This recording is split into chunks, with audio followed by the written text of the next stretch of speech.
Hello everyone, I am Jose George and I am going to present here about perfect competition and the profit maximization. Perfect competition is a market structure defined by a few key characteristics. It has many buyers and many sellers.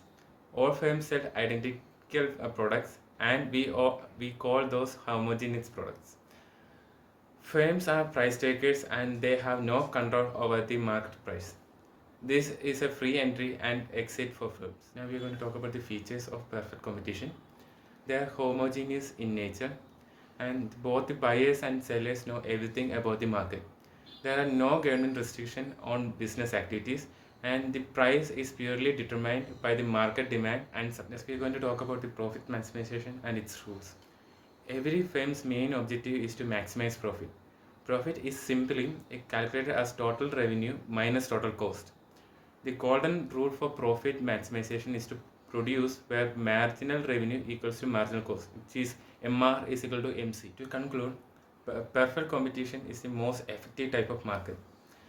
Firms' main goal is to make the biggest profit.